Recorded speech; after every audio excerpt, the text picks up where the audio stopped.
Dan karena itu kandaslah iman mereka. Di antaranya Hymenius dan Alexander yang telah kuserahkan kepada iblis supaya jerah mereka menghujat. Saudara bayangkan, karena kebutuhan pribadi di atas kebutuhan Tuhan. Dan itu akan mencelakakan sekali dalam hidup ini. Bagian yang berikut, saudara. Kemurnian hati itu tidak akan terjadi kalau nggak ada keterbukaan hati. Ya, renungkan itu. Kemurnian hati tidak akan terjadi kalau tidak ada keterbukaan hati. Mari kita renungkan. Saya lupa tahun berapa, sudah cukup lama. Ketika Roh Kudus menunjukkan ada 2 pasal, satu di kitab Kejadian dan satu di kitab Wahyu. Jadi satu di kitab pembuka, yang kedua di kitab penutup. Dan di pasal yang sama, yaitu pasal 3. Bapa kita di surga menempatkan 2 peristiwa yang intinya sama, yaitu keterbukaan. Di pasal 3 ayat 9, itu buat saya firman yang paling lucu soal kita. Kenapa? Waktu mereka 2 sembunyi di balik semak itu, setelah mereka tahu bahwa mereka berdosa, maka 9 berkata begini, lalu Yahweh berfirman, hei manusia, di manakah engkau? Ayo kita diskusikan singkat saja. Kira-kira dia betul-betul nggak tahu atau pura-pura nggak tahu di mana mereka 2? Coba renungkan. Ini serius ini, kita diskusi singkat aja. Kita kan menemukan kebenaran ini. Ayo coba jawab. Dia pura-pura nggak tahu atau dia itu tahu? Pura-pura. Oke. Kalau kita berkata dia pura-pura tidak tahu, betapa jahatnya dia yang membenci orang munafik. Saudara, ternyata hari itu dia betul-betul tidak tahu. Nah, kaget bukan? Dia tidak tahu. Dari mana saya menemukan pewahyuan ini? Waktu membaca Mazmur 84 yang mengatakan bahwa Yahweh kita itu matahari. Mazmur 84. Yahweh itu matahari, kebenaran kita. Anggap aja sekarang siang hari. Di sebelah kanan saya ada kaca sebesar ini. Mungkin sana juga ada, saya tidak tahu. Nah, matahari sekalipun lagi bersinar terik di tengah hari, kalau semua kaca di sebuah rumah itu tertutup rapat dengan kain yang tidak tembus cahaya sama sekali,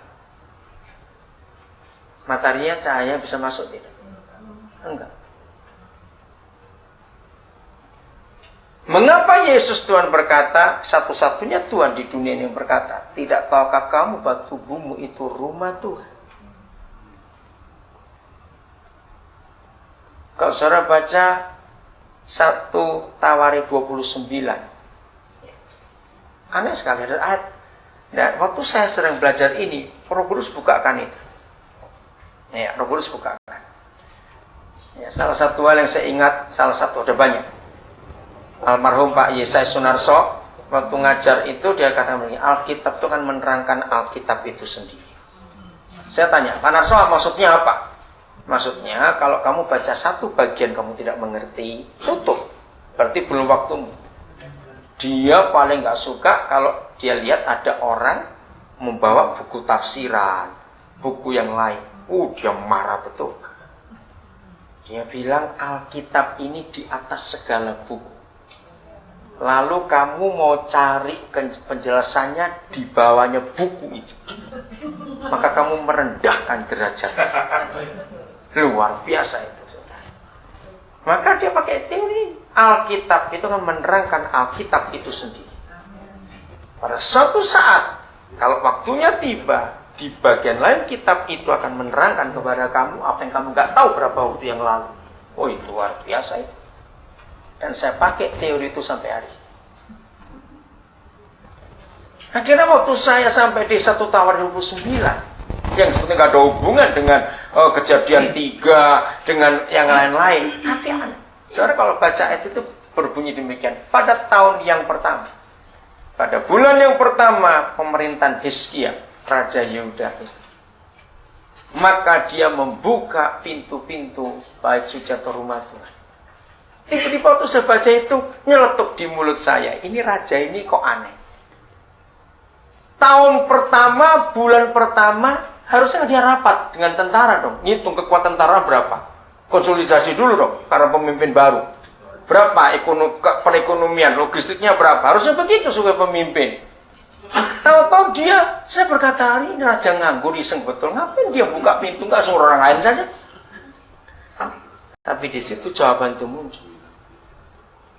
Rumah Tuhan, walaupun itu rumah Tuhan, kalau pintu-pintunya tidak ada orang yang buka, Tuhan nggak bisa buka pintu itu. Dan dalam kitab Hizkia kita tahu selama sekian tahun rumah Tuhan ditinggalkan kosong, tidak ada upacara, tidak ada apa-apa. Maka itu ketika pertama kali dia jadi raja, saudara, pertama kali bait suci dipakai lagi, ada korban bakaran, kembali ada dinyalakan kaki dian itu dan semuanya. Sekian tahun, saya lupa berapa tahun dibaca.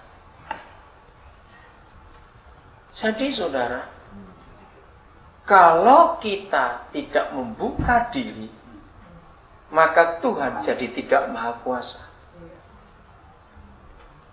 Maka itu dia bukan pura-pura ketika dia tanya, "Hei manusia, di manakah engkau?"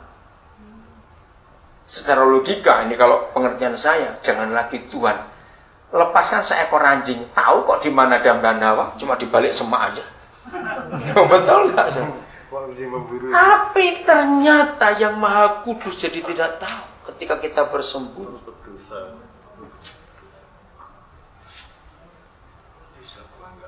Kepalsuan itu terjadi karena ada yang kita sembunyikan dalam itu.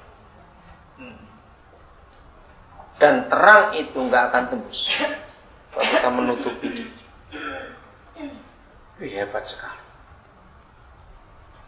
Jadi kita jaga hati kita, tetap murni. Sekalipun kita tetap punya kebutuhan hidup, jangan sampai pelayanan jadi kendaraan kita untuk mencapai itu. Itu berbahaya sekali. Di Wahyu 3 ayat 20, hal yang sama. Yesus pulang ke rumahnya, ke gereja Laodikia. Terus dikatakan di situ, aku ketok pintu. Kan guyon lagi, bukan? Ngapain dia pulang ke rumahnya ketok pintu segala? Masuk saja toh. Apa yang susah buat dia? Ternyata dia nggak bisa masuk, saudara. Kalau nggak ada orang yang buka pintu itu. Saya terkejut dengan pewahyuan. Maka keterbukaan kita membuat terang itu bisa bekerja. Kalau saudara ke rumah kami, saya sambil pakai prinsip itu. Jadi cuma cerita yang lain, jangan merasa. Sampai hari ini di rumah kami itu nggak ada meja kursi tamu, tidak ada. Dari dulu saya tuh senang tempat yang terbuka. Kenapa? Karena pewahyuan itu sangat kuat. Jadi sudah berapa kali saya pindah rumah, nggak pernah ada meja kursi tamu. Jadi kalau ada orang datang, saya pakai tikar duduk, buat tamu pulang saya lipat tikarnya, tetap bersih tempatnya. Kenapa? Karena segala sesuatu yang ditutupi, di bawahnya pasti kotor. Loh, betul nggak? Kalau ada penutup, nggak usah bilang setahun, 2 minggu aja dibiarkan, kita angkat. Semua yang kotor bersembunyi di balik yang tertutup itu. Tadinya, sebelum menikah, saya itu nggak mau ada tempat tidur juga di rumah. Semua kasur ada di lantai.